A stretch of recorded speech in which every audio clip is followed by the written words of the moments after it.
في فيديو النهاردة هنعمل كيكة الشوكولاتة الاقتصادية. الكيكة دي يا جماعة مكوناتها موجودة في كل بيت، يعني مش هتحتاج انك تجيبي مكونات من بره او اي مكونات زيادة خالص. يعني لو عندك شوية دقيق وشوية كاكاو وبيضتين هتعملي احلى كيكة اقتصادية وسريعة. عملنا قبل كده هنا على القناة من فترة قريبة كيكة الشوكولاتة، بس دي كانت لأصحاب الدايت، الكيكة الصحية لو حد بيحب الأكل الصحي. هنزل لكم رابط الوصفة أسفل الفيديو. يلا بقى نبدأ في مكونات الوصفة بتاعتنا.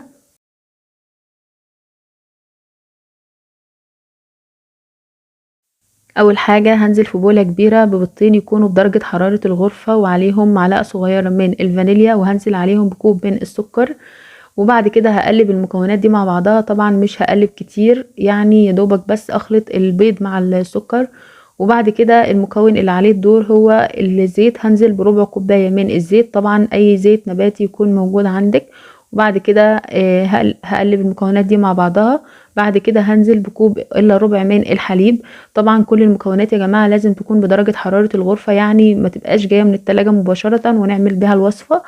بعد كده المكون اللي عليه الدور وهو معلقة صغيرة من القهوة سريعة الذوبان او النسكافيه. طبعا النسكافيه او القهوة بيظهر طعم الشوكولاتة اكتر.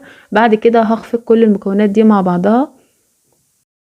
هنا بقى بعد ما خلطنا المكونات السائلة على بعضها هجيب المكونات الجافة وهخلطها على بعضها. هنا طبق عميق فيه كوباية ونص من الدقيق، طبعا الدقيق منخول، وعليه معلقة كبيرة من البيكنج باودر، وعليهم نص كوباية من الكاكاو الخام الغير محلى. طبعا المكونات دي كلها هخلطها وهعديهم على مصفى علشان ما يبقاش فيه تكتلات في الكيك. وبعد كده هقلب بالمضرب اليدوي طبعا لحد ما المكونات كلها تتجانس مع بعضها.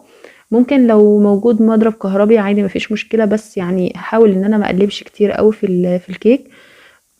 بعد كده لحد ما اثر الدقيق يروح من الكيك، طبعا بقلب من فوق لتحت كده زي ما حضراتكم شايفين بالسباتيولا. بعد كده لما الاقي الكيك تجانس مع بعض وما عادش فيه اي مكونات ظاهره هنزل بالمكون اللي عليه الدور وهي الماء الساخن.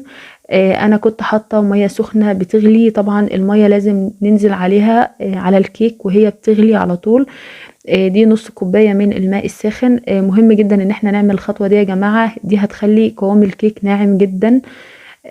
بعد كده هقلب الخليط على بعضه لحد ما يبقى ناعم كده زي ما حضراتكم شايفين.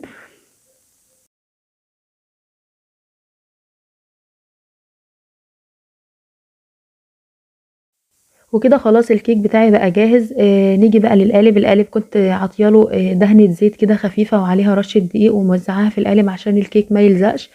بعد كده هصب الكيك في القالب. طبعا القالب يا جماعة كل ما او الصينية كل ما كانت ضيقة كل ما الكيك ارتفاعه زاد اكتر. انا كنت مشغله الفرن او مسخناه وانا بعمل الخطوات الاخيره من الكيك. لازم طبعا الفرن يكون سخن قبلها.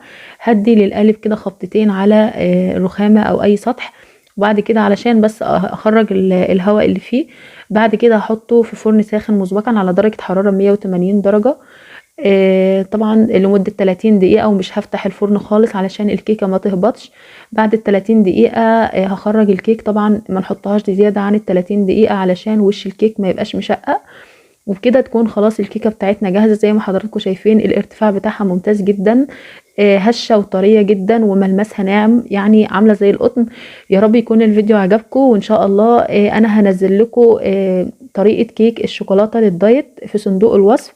يا رب تكون الوصفة دي عجبتكم. ما تنسونيش بقى في اللايك والاشتراك وتفعيل زر الجرس، وتعملوا مشاركة للفيديو عشان يوصل لكل الناس. مع السلامة.